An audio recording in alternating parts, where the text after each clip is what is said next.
Hey guys, so today I'll show you how to make some classic American Southern style fried chicken, a homemade adaptation of the world famous KFC, if you will, which I'm ready to admit is actually pretty good. But there's one thing we do have to keep in mind. Saying that Colonel Sanders invented or even perfected fried chicken is about as accurate as saying Taco Bell invented the taco. No. The real story of Southern fried chicken, yes, it is yet another mind-blowing chapter of food history. And let me begin by addressing something very important. The elephant in the fried chicken room, so to speak. There's this complicated, or let's be real, racist stereotype about African Americans eating fried chicken. But you know, I'm not American, so I'm wondering, where does this come from and why? So I did some research and whoa, the answer goes so much deeper than I would have ever anticipated, and it not only shows how misinformed I was about the history of this spectacular dish, but also makes you question how this guy got rich and famous selling fried chicken, while it's actually a really meaningful and at times even tragic tradition deeply rooted in African American communities. Let me explain.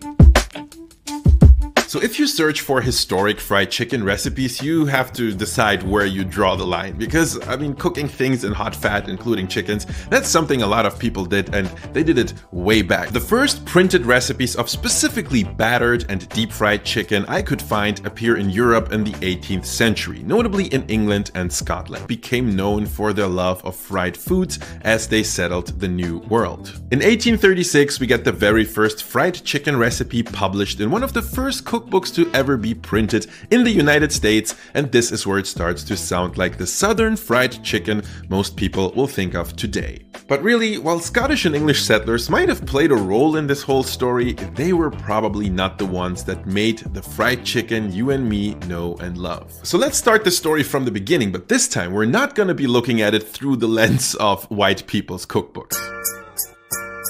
So the animal we like to call a chicken these days probably originated somewhere in southern Asia, where people first domesticated a type of jungle fowl many thousands of years ago. The curious thing here is that they were not just interested in it as food, even though I'm sure that was part of the package, but they actually developed a spiritual fascination, maybe even a religious interest in the bird. Look at them. They look so cool, so colorful. And then the roosters, they have these epic fights and they're fun. And then the hens, they can lay eggs. And also, on top of everything, these birds, they yell in the morning like a natural free alarm clock. And alarm clocks haven't even been invented yet. What?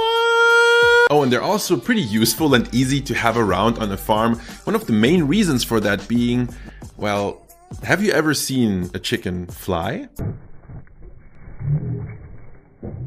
That is actually why it was so easy for travelers and traders to take chickens with them and even bring them to other countries. Chickens first conquered the Middle East, then they reached northern Africa in time for the ancient Egyptians, and even ended up in Europe on the dinner plates of the ancient Romans.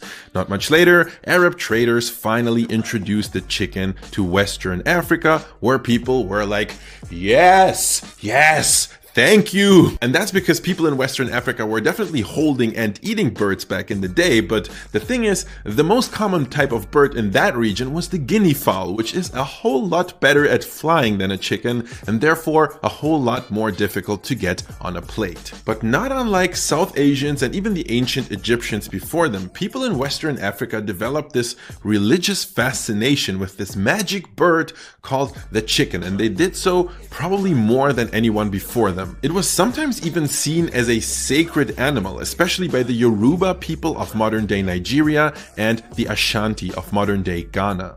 Now, they would definitely also eat those chickens, but the important part is how they would eat them. That's right, they would deep fry them, presumably seasoned